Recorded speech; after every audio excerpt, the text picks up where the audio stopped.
Hey everyone, welcome back to the Incredible India podcast series. I'm Taylor, and I guess you could say I'm the curious learner here. And I'm Sam, and I'm here to help connect the dots on some of the source material.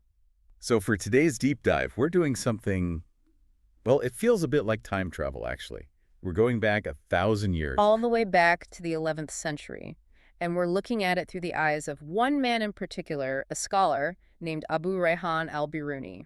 Right, and digging into this guy is just, he's on another level. I mean, he was a mathematician, an astronomer, a historian. He was a polymath in, the truest sense of the word. But to get why his work on India is so important, you really have to look at the context. Okay. Most historical accounts from that time, especially from foreigners, they come from a very specific angle. Yeah, the sources seem to put them in two camps. You've got the merchants. Right, the merchants. They're looking at India like a spreadsheet.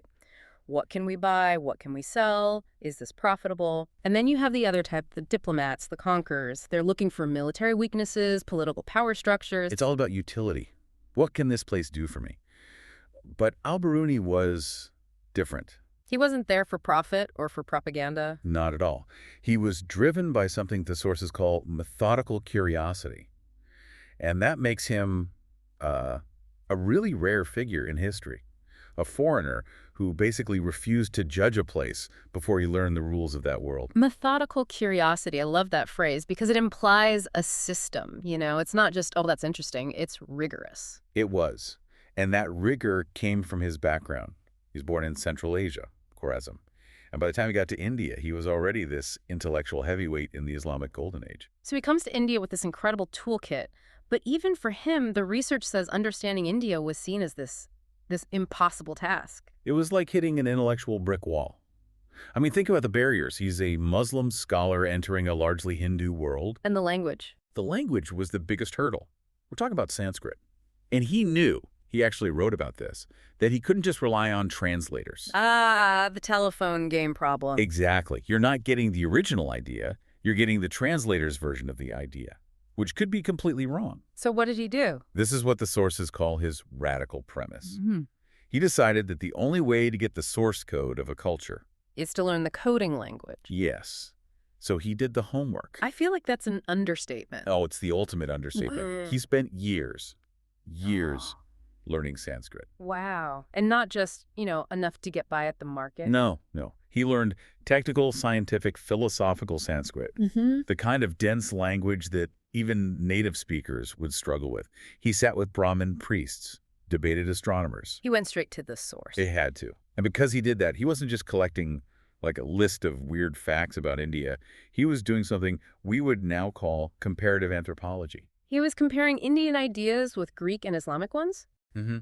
But, and this is the key thing, he wasn't trying to rank them. It wasn't about better or worse. It was about seeing where they overlapped. And where they diverged. He treated Indian thought as an equal partner to Greek philosophy, which for his time was, the gold standard. Which brings us to his book, Al-Biruni's India.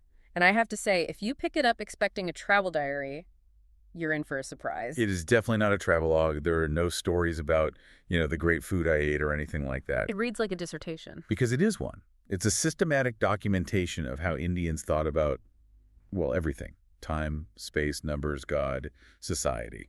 One thing that really struck me was how he handled the so-called weirdness of it all. So many earlier accounts just exoticized India. It's an easy trap to fall into, right? To just point at something different and say, wow, that's strange. What Al-Biruni did was much harder. He worked to normalize the exotic. Normalizing the exotic? How did he do that? He argued that ideas only seem strange if you refuse to learn their internal logic.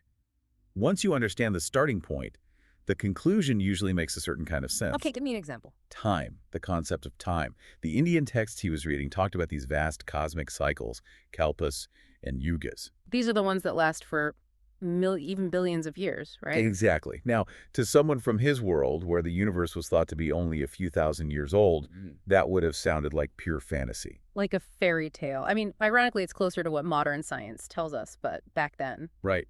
But Al-Biruni didn't just dismiss it. He looked at the mathematics behind it, and he realized it wasn't just random storytelling. It was a really sophisticated way of dealing with the concept of infinity. So he saw the system underneath this story. Yes. He compared it to how the Greeks and Islamic scholars tried to conceptualize eternity, and he saw it as just a different approach to the same problem. He basically said, the math works, even if the numbers are staggering. He validated the logic. Precisely. And speaking of math and logic, we have to talk about the science. Because at his core, Al-Biruni was a scientist. So was he impressed by Indian science? Did it hold up? It impressed him a great deal, but he also figured out why so many other outsiders had missed it. He had this aha moment about how knowledge was passed down. This is the oral tradition part. Yes, he was used to institutions. A library, a university.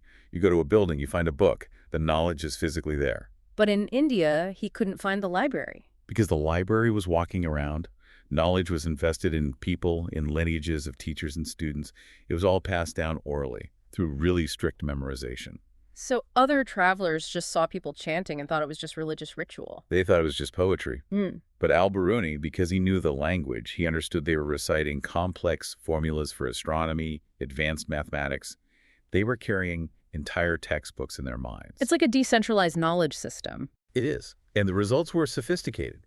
He looked really closely at their astronomy, their calculations for planetary motion and eclipses, and he found that in some cases, the Indian methods were actually more intuitive or better suited to the local geography than the Greek models he knew. Wow. He was willing to admit that the foreign way was sometimes better? If the math worked, he acknowledged it. It was completely empirical for him. Let's pivot to something that must have been a real minefield.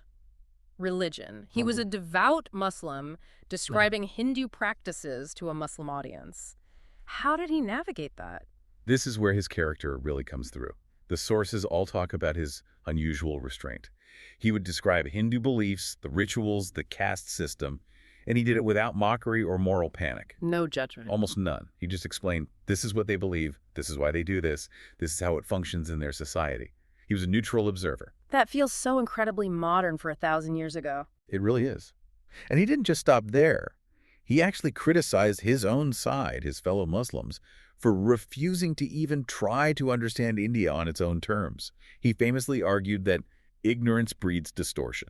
Ignorance breeds distortion. That should be on a billboard. It really should. He saw that if you don't bother to learn why people do what they do, you just end up creating a caricature of them. He saw India not as chaos, but as, I think the notes called it, coherence of a different kind. I love that. Coherence of a different kind. It's not chaos. It just has a different kind of order. An order that was comfortable with plurality. Multiple truths, multiple gods, all existing together. To an outsider used to a single dogma, that looks messy. But Al-Biruni saw that it was a system designed to hold that very complexity. Okay, so this guy was obviously a genius. He mapped the Indian mind 1,000 years ago. But let's bring this to today. Can I still go and find the India that he wrote about? That is the big question, isn't it? And the amazing answer is, yes, you can. The specific people are gone, of course, but the intellectual and cultural landscapes he documented are still there.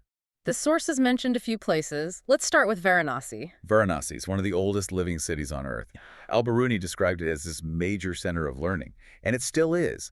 If you go down to the Ghats, the steps by the river, you'll still see philosophical debates happening. So it's not a museum piece. Not at all. It's alive, not archival. The connection between ritual and philosophy that he observed is still happening right there in the open. Okay, next up was Ujjain. I hadn't heard as much about this one. Ujjain was huge in Al-Biruni's time. It was the Greenwich of ancient India. The prime meridian for their timekeeping and astronomy ran right through it. The center of their map of the world. Essentially, yes. It was this incredible intersection of math, time, and the cosmos. And you can still feel that legacy there as a place to really contemplate that relationship. And then, of course, Khajuraho. Most people know it for the sculptures. The famous erotic sculptures, yes. But if you look at them with an Al-Biruni mindset, you see how Indian spirituality integrates everything. It's not just about quiet prayer. It's about the full range of human experience. So the temples themselves are a worldview carved in stone. Exactly. That's the internal logic he was trying to get at. The sacred and the profane aren't walled off from each other. And finally, the Mathura region. The land of Lord Krishna. Here, the traditions are what he called lived practice. It's in the music, the storytelling, the seasonal festivals. It's a perfect example of how the culture is embedded in daily life, not just in ancient texts. So visiting these places, it's not just about seeing a monument. It's about stepping into an environment, The idea is to read these places slowly, just like he did, to listen and observe and try to understand the logic, not just take a picture and move on. That's a great way to put it. Slow travel as a form of understanding. It turns you from a tourist into an observer. So as we wrap this up, what's the single biggest lesson from Al-Biruni for us today? For me, it comes down to his intent. He didn't go to India to prove a point he'd already decided on. He went there to learn. He went there to change his understanding. Yeah. He was willing to be wrong.